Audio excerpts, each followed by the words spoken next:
अमरत्व का फल, एक प्रेरक कहानी, the fruit of immortality, a motivational story. आज की कहानी एक साधारण किसान और बुद्ध के बीच की मुलाकात के बारे में है। एक दिन एक मेहनती किसान अपने खेतों में काम कर रहा था। वह सूर्योदय से पहले उठता था, कड़ी मेहनत करता था और शाम को थका हुआ घर लौटता था। वह फसल उगाता था, अनाज पैदा करता था और अपने परिवार का भरण पोषण करता था। किसान अपने आप से बात करते हुए थका हुआ दिखता हुआ, मैं सालों से मेहनत कर रहा हूं, फिर भी मन को शांति नहीं मिलती। क्या ऐसी कोई चीज है जो मुझे सच्चा सुख दे सके? एक दिन किसान ने सुना कि बुद्ध ज्ञान और शांति के मार्गदर्शक हैं। वह बुद्ध से मिलने और उनसे सच्चा सुख पाने का उपाय जानने का फैसला करता है। किसान बुद्ध से, भगवान, मैं एक साधारण किसान हूं। मैं कड़ी मेहनत करता हूं, लेकिन मुझे सच्चा सुख नहीं मिलता। मैंने सुना है कि आप ज्ञान के धनी हैं। कृपया मुझे बताएं कि मैं क्या करूं ताकि मेरे जीवन में सच्ची खुशी आए। बुद्ध मुस्कुराते हुए किसान को ध्यान से सुनते हैं। बुद्ध, सच्चा सुख बाहरी चीजों में नहीं मिलता बल्कि हमारे विचारों और कर्मों में निहित होता है। तुम अमरत्व का फल खोज रहे हो, लेकिन यह फल तुम्हारे खेतों में नहीं उगेगा। किसान हैरानी से बुद्ध की बात सुनकर चौंक जाता है। अमरत्व का फल? मेरा मतलब है, क्या ऐसा भी कोई फल होता है? बुद्ध, हाँ, अमरत्व का फल अवश्य होता है, लेकिन यह एक खास तरह का फल है। यह तुम्हें अमर नहीं बनाता, लेकिन यह तुम्हें मोक्ष और शांति का मार्ग दिखाता है।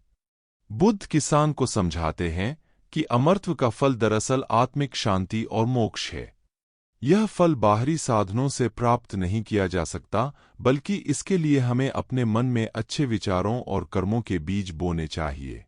बुद्ध, तुम्हें अपने मन में 4 तरह के बीज बोने होंगे। पहला बीज विश्वास का है। तुम्हें खुद पर और अच्छे कर्मों के फल पर विश्वास रखना चाहिए। दूसरा बीज विवेक का है। तुम्हें सही और गलत में फर्क करना सीखना चाहिए और हमेशा सही रास्ते पर चलना चाहिए। तीसरा बीज ज्ञान का है। तुम्हें ज्ञान प्राप्त करने का प्रयास करना चाहिए ताकि तुम सत्य को समझ सको। चौथा बीज नम्रता का है। तुम्हें दूसरों के प्रति दयालु और विनम्र होना चाहिए। किसान ध्यान से सुनता है, बुद्ध की बातों को समझने की कोशिश करता है। बुद्ध, इन 4 बीजों को अपने मन में बोओ और उनकी देखभाल करो। इन्हें विश्वास, विवेक, ज्ञान और नम्रता के जल से सींचो। यही तुम्हारे लिए अमरत्व का फल प्राप्त करने का मार्ग है। किसान बुद्ध की बातों को मानता है। वह अपने मन में विश्वास, विवेक, ज्ञान और नम्रता के बीज बोता है। वह हर दिन इन बीजों की देखभाल करता है और धीरे धीरे उसका जीवन बदलने लगता है। किसान अपने आप से बात करते हुए खुश दिखता हुआ, पहले मैं केवल बाहरी चीजों को पाने के लिए मेहनत कर रहा था, लेकिन अब मैं समझ गया हूं कि सच्चा सुख मेरे अंदर ही है। किसान पहले से ज्यादा खुश और शांत रहने लगता है। वह मेहनत करना जारी रखता है, लेकिन अब उसके मन में शांति होती है। वह जानता है कि असली अमरत्व बाहरी चीजों में नहीं, बल्कि उसके विचारों और कर्मों में निहित है। यह कहानी हमें सिखाती है कि सच्चा सुख और अमरत्व बाहरी चीजों में नहीं, बल्कि हमारे विचारों और कर्मों में निहित है।